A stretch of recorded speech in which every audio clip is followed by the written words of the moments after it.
último domingo completou 3 anos que o catador de materiais recicláveis Ricardo da Silva Nascimento, conhecido como Negão, foi morto com 2 tiros pelo soldado da Polícia Militar José Marques Medalhano, no bairro de Pinheiros, em São Paulo. O Ricardo estava parado com um pedaço de pau em uma das mãos, na esquina das ruas Morato Coelho e Navarro de Andrade, no final da tarde, com muitas pessoas na rua, quando esse PM atirou em seu peito, após ter gritado para ele largar aquele objeto, aquele pau. A Polícia Civil indiciou por homicídio doloso esse PM quando há intenção de matar, e o caso vai a júri popular, mas ainda não há data e deve demorar um pouco por conta da pandemia. E a gente está convidando aqui 2 pessoas para a gente falar sobre esse assunto, que é o Firmino Fecchio, militante de direitos humanos, foi ouvidor nacional de direitos humanos entre 2007 e 2011. Olá, Firmino Fecchio, bom dia. Bom dia, Marilu. É uma honra falar com você e com os teus ouvintes. A honra é a nossa, Firmino. E a gente vai convidar também o Mundano, que é o grafiteiro, ativista, fundador do Pimp My Carroça e idealizador do aplicativo Cataqui. Oi, Mundano, bom dia. Oi, bom dia, Marilu, bom dia, Firmino e todos que estão aí na escuta. Obrigado pelo convite. Muito bem. Bom, a gente vai inicialmente relembrar um pouco, acho que pode ser com o Mundano, essa história toda, né, do caso do Ricardo, que é conhecido, né, como Negão. Nesse momento dessa morte, a gente teve a participação de muitas pessoas ali do bairro em solidariedade ao Ricardo, né? Eu queria que você falasse desse momento que houve uma grande mobilização, houve protestos. Fala um pouco desse momento nessa morte do Ricardo Mundano. O caso do Ricardo, né, que é nitidamente uma execução, né, racismo, preconceito, violência policial, mas isso não é novidade, né, em comunidades, em favelas por todo o Brasil, né? A polícia mata a população preta e periférica e nem todos os casos ganham uma repercussão tão grande quanto o Ricardo.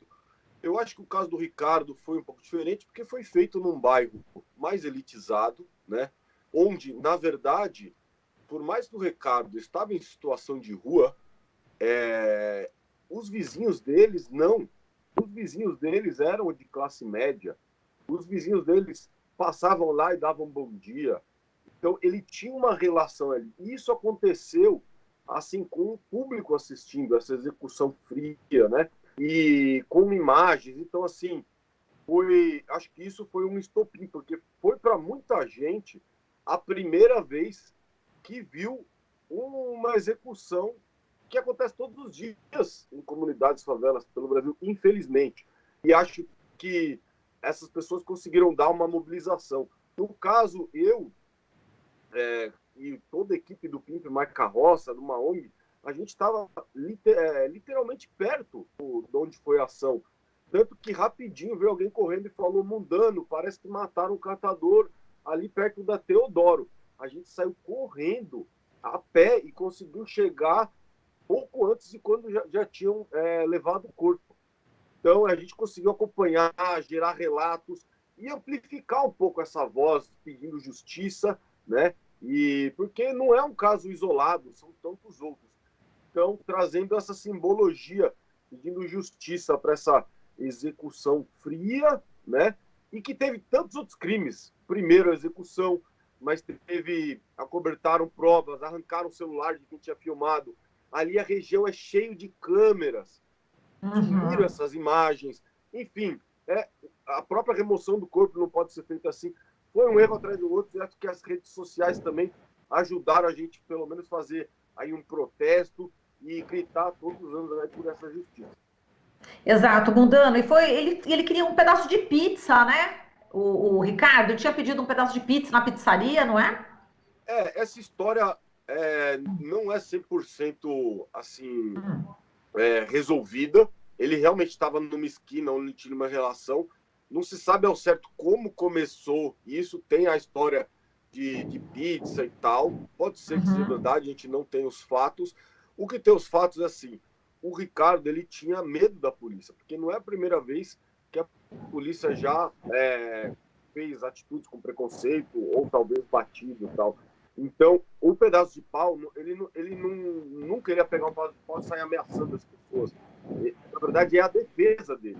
Ele se sentiu acuado por uma abordagem, por uma situação, cheio de policial, o pedaço de pau na defesa. Ele não estava atacando ninguém. Ele não chegou batendo em funcionário ou em policial. Era a única forma dele se defender, né? Então, e outra, se tivesse as imagens, eu acho que a polícia sumiu com elas, porque eu contei 4, 5 câmeras que teriam a chance de pegar o momento exato, e cheguei aí no comércio. Eles, não tem como, isso aqui é uma câmera falsa. Enfim, acho que rolou ali um isolamento da área e todo um manejo para cobertar essas provas, né? Entendi. Agora, Firmino, para o Departamento de Homicídios e Proteção à Pessoa da HPP, né, o PM foi indiciado por 3 motivos. Havia a superioridade numérica, né, dos policiais em relação ao carroceiro, eram 2 policiais armados contra o Ricardo.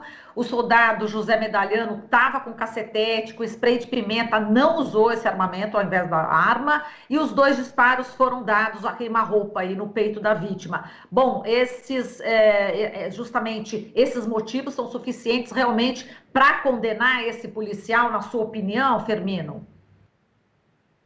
Teve casos piores que esses, e que o caso foi arquivado e que não aconteceu nada. Porque, Marilu, nesses casos, o que predomina, está aí a história para comprovar isso, e os números, prevalece a impunidade. Sempre a impunidade, que realimenta esse processo de ação letal da polícia, porque sabem que não vai ter muito problema depois. Agora, esse caso, ele tem certas peculiaridades, né, Marilu? E por isso ele prendeu a minha atenção desde o início. Eu acho que o Mundano já tocou em algumas dessas peculiaridades. Por exemplo, o local. Os nossos ouvidos se habituaram a ouvir que esse tipo de ocorrência, execuções, eles acontecem na periferia da cidade, dos extremos da Zona Sul, da Zona Norte, da Zona Leste, nos Capão Redondo, nos Jardim Ângela, no Sapopemba, no Morro do Índio, e por aí vai. Por isso, o local chamou atenção desde o começo. É incomum, Marilu, uma execução dessas em Higienópolis, em Perdizes e em Pinheiros. Isso me chamou atenção desde o começo. O outro detalhe, feito às claras, à luz do dia, não no escurinho da noite, como geralmente acontece, sem testemunhas, sempre a história que a polícia conta é que prevalece. Não há ninguém para contestar. Esse não. Esse foi feito à luz do dia, perante um mundo de gente, numa rua importante como a Morato Coelho, no coração de Pinheiros, um bairro que o Mundano conhece bem e que ele descreveu bem nessa sua introdução. E outro detalhe, ele não estava praticando delito. Por que matar, então? Por que repetir essa cultura tradicional da nossa polícia de recorrer às armas, de sempre a primeira ação é a ação letal, eliminar? Agora, esse é um discurso que vem sendo alimentado há anos pelas próprias autoridades. É recente, Marilu, mas reproduz o que acontece há muitos anos, o do mire na cabecinha e fogo. Não é isso que a gente está assistindo agora? São coisas que vêm desde muitos anos atrás, desde a famosa Rota 66, lembra-se? Caco Barcelos registrou isso com precisão, né? Desde aquele tempo, dos anos 70. Isso é herança autoritária. É herança de uma polícia militarizada. Quando no mundo inteiro Quando uma operação policial resulta em morte, isso significa incompetência, fracasso da ação policial. Ação policial profissional, eficiente, boa, é a que resolve o caso sem essas consequências terríveis, que é a morte. Sim. A morte... Agora, Fermi, diga. Fala. Desculpa interromper. Bom, Mundano, a gente sabe, já o Firmino volta, Mundano, a gente sabe que existia uma testemunha, né, desse caso, que se chama Piauí, um outro catador de materiais recicláveis, que ele também morreu. Parece que ele estava recebendo ameaças, né, e ele acabou morrendo de infarto, não é isso? Isso, eu conhecia o Piauí também e o Ricardo, né? Eles são figuras ali que sempre estavam pelo bairro, não faziam mal a ninguém. O Piauí tinha o Ricardo como um grande irmão. Ele ficou arrasado, né? Cheguei a conversar com o Piauí no dia, depois. E ele morreu de tristeza, eu acho, porque ele fez de um vazio ali. E foi muito triste isso. Ele era a principal testemunha, mas tinham outras, né? E tinha gente que filmou e teve celular arrancado pela polícia, levado, enfim. Para você ver, né? Na verdade, isso foi terrível. E acho que, como o Firmino falou, acho que a gente tem aí como regra a impunidade da polícia. Eles tomam um afastamento, vão cumprir uma pena administrativa, mas que isso é impunidade, ao meu ver, né? Porque quem tira a vida com intenção, sendo que ele tinha gás de pimenta, estavam em maior, ali, meu, se pedia não tinha outra, não tinha por que atirar, ainda mais no peito, 2 tiros para matar.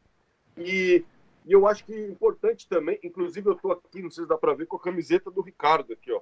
Ah, vamos Essa ver foto aí. que eu Tem que tirei. viver. Tem que Isso. viver. Aí você já me dá uma ideia da pergunta que eu ia fazer para você, que dentro do Pão de Açúcar, ali perto, né, onde foi o Ricardo foi assassinado, alguém de dentro, bom, eles fecharam as portas e tal, alguém de dentro disse, tem que matar mesmo. E a partir daí foi feita essa camiseta, né? Não é isso, Mundano? Tem que viver, né? Essa camiseta foi uma homenagem. Na verdade, o grupo de moradores ali, eu cheguei a participar de algumas reuniões, eles se mobilizaram, né? Eu cheguei a fazer com os próprios catadores, amigos deles, uma ghost carroça, assim como fazem com a bicicleta branca.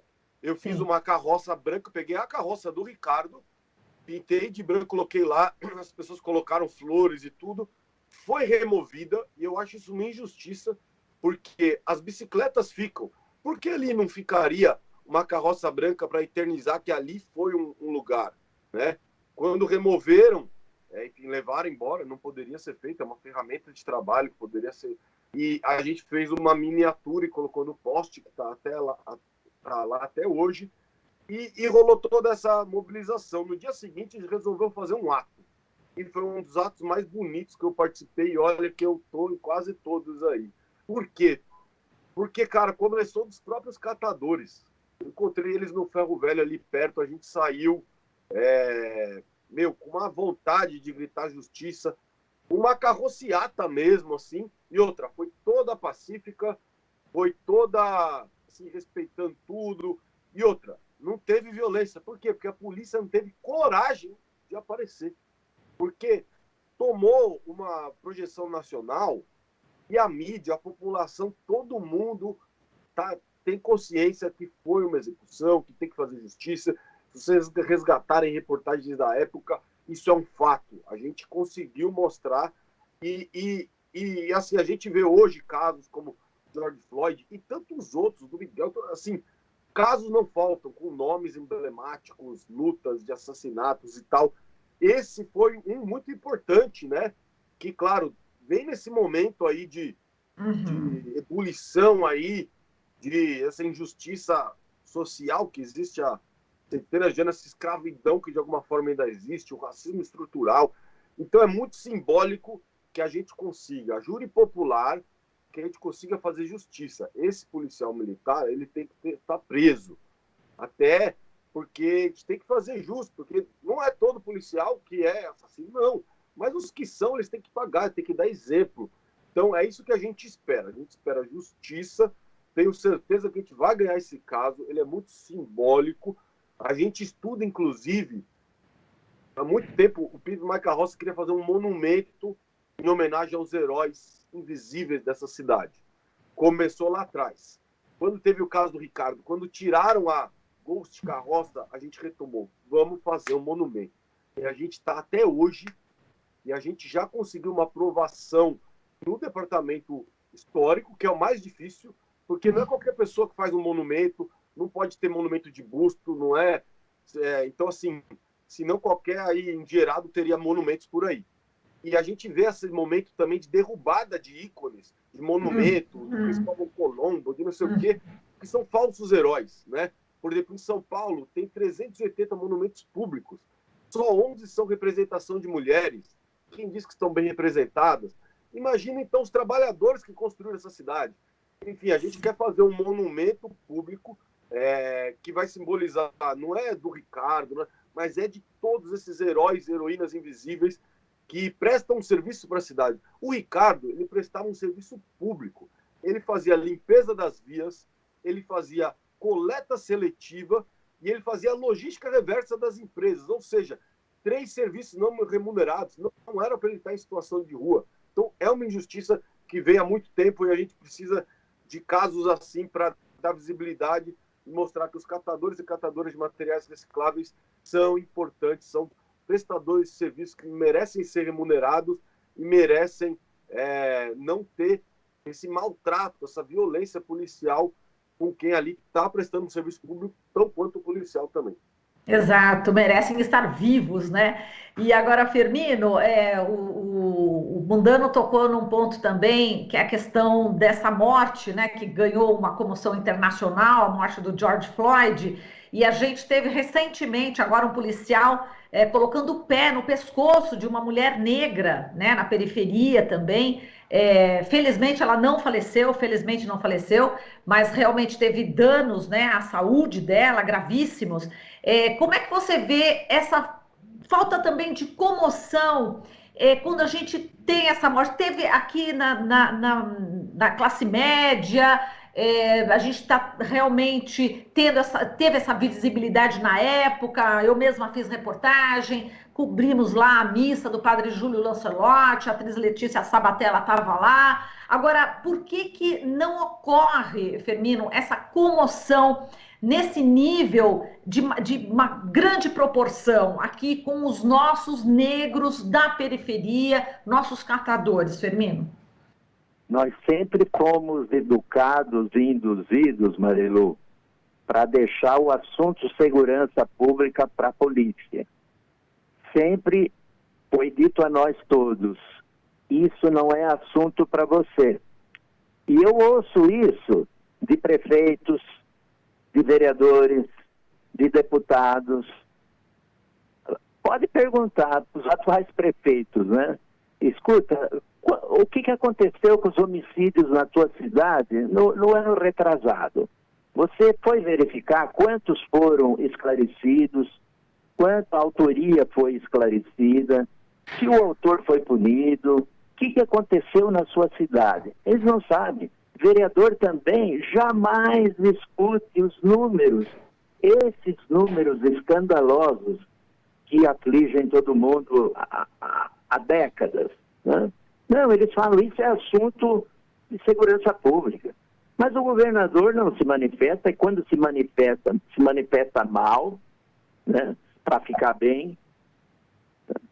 Secretário de Segurança, você não vê, você não ouve, não fala nada. E a inoperância do Ministério Público. Isso que é triste, Maria. Por isso que esse caso de Pinheiros, um caso diferencial, é a indignação coletiva dos moradores da área e sobretudo, das mulheres. Marilu, fizeram camisetas, fizeram missa de 7º dia para um carroceiro negro, humilde, pobre. Fizeram missa de 7º dia, missa de aniversário, Fizeram missa para o companheiro dele que morreu uma semana depois. Foram de novo para a igreja protestar. Fizeram camisetas e seguiram. Eu levei um susto quando, uns dias depois, eu achei que era um caso que ia virar estatística, quando eu soube que várias viaturas tinham chegado logo depois, tomaram conta do pedaço, apagaram a cena, como eles sempre fazem, recolhem as cápsulas, movimentam o corpo, recolhem o corpo a pretexto de que vão socorrê-lo, né? E por isso a maioria das vítimas sempre morre a caminho do hospital. A história da polícia sempre prevalece, são eles que vão elaborar o boletim de ocorrência, é a história que eles contam. Essa história do carroceiro de Pinheiros, ela foi contada pela indignação da população local. Esse é o diferencial, Marilu. Eu atentei para isso quando, dias depois do ocorrido, o meu amigo Audálio Dantas, saudoso Audálio Dantas, me procurou para comentar o caso comigo. Nós éramos praticamente vizinhos aqui, e ele queria saber a minha opinião. E ele me noticiou: olha, as mulheres do bairro me procuraram para discutir o caso e querem encaminhamentos e dizem que não vão parar, o que nós podemos fazer e tal. E o Audálio foi com elas, arrumar a missa, falar com o Padre Júlio, aquelas coisas todas que o Audálio fazia com maestria, né? Depois eu tive a ocasião, elas me procuraram também depois, eu tive a ocasião de ir com elas à ouvidoria da polícia. Depois eu fui com elas na primeira audiência no Ministério Público. Elas identificaram quem era o promotor que ia cuidar do caso. Disseram para eles várias circunstâncias que elas tinham observado e que elas estavam indignadas por isso, por aquilo, tal. Foi uma prensatura no promotor. Então, esse é o diferencial, né, Marilu, nesse caso. E eu acho que o que as mulheres de Pinheiros mostraram com a sua atuação nesse caso é que é preciso ampliar, fortalecer, dinamizar os mecanismos de controle social e fiscalização do uso da força letal pela polícia. Senão a gente não muda nada. Não dá para ficar esperando as autoridades se comoverem, mudarem. Nós temos que cobrar. Nós estamos em época pré-eleitoral. Os candidatos vão aparecer aí, candidatos a prefeitos, a vereadores, e a gente tem que indagar para eles. Escuta, você está acompanhando? Você viu os números? Você sabe quantos homicídios acontecem na tua cidade, no teu bairro, na tua região? Você sabe quantos foram esclarecidos? Eu acho que esse é o assunto. E não ficar discutindo sexo dos anjos, né? Essa é a lição de Pinheiros, das mulheres de Pinheiros e dessa população que o Mundano tão bem representa. Eu queria só falar, eu lembro muito disso. Eu acho que essa missa na Catedral da Sé, ali com o Padre Júlio e todo mundo, foi comentado que não acontecia um ato daquela proporção, num caso de injustiça, desde o Vladimir Herzog, só para ter uma ideia. Que foi não é todo mundo que é assassinado na periferia ou vítimas aí da violência policial que tem momentos como esse. E tem um texto muito importante também da Helene Brum, que ela trouxe, né? Porque talvez esse fosse o caso que ia explodir um movimento ainda maior, como foi na época, mas tem que ver como George Floyd. Porque você falou, há 2 dias atrás teve pisada no pescoço de mulher negra e vai ter outros, infelizmente. O Ricardo não foi o primeiro, não vai ser o último. Então a gente precisa ter mobilização, a gente precisa fazer pressão que está pressão na mídia, pressão em tudo, porque a gente é um país na formação, um país sem memória. Quem lembra de Ricardo, depois de 3 anos. Então a gente precisa manter essa memória viva para que não tenham mais casos e que a gente possa fazer justiça. Então, seguimos acompanhando aí. Perfeito, é justamente por isso que a gente está convidando vocês aqui para essa conversa, que já chegou ao final, né? Justamente para marcar esses 3 anos da morte do catador de materiais recicláveis, o Ricardo da Silva Nascimento, que era conhecido como Negão, carinhosamente. Então, eu agradeço demais aqui, Mundano, grafiteiro, ativista, fundador do PIMP Mais Carroça e idealizador do aplicativo Cataqui. Obrigada, Mundano, foi um prazer falar com você. Obrigado, Lu. Obrigado também, Firmino. Muito legal. Vamos nessa. Vamos lá. Firmino Fecchio, militante de direitos humanos, ele que foi ouvidor nacional de direitos humanos entre 2007 e 2011. Muito obrigada pela sua participação, Firmino. Um forte abraço também. Eu é que agradeço, Marilu. E agradeço também a Brasil Atual, a rádio, vou acrescentar o seu slogan, a rádio que faz as denúncias sociais que as outras não fazem. Muito bom, as notícias que os outros não dão, as músicas que as outras não tocam e as denúncias também que as outras não divulgam. Tá ótimo, então. Gente, foi um prazer falar com vocês, viu? Um grande abraço mesmo e vamos aí aguardar esse júri popular para fazer justiça para o Ricardo da Silva Nascimento. Beijo, até mais. Está ouvindo Jornal Brasil Atual. As notícias que os outros não dão.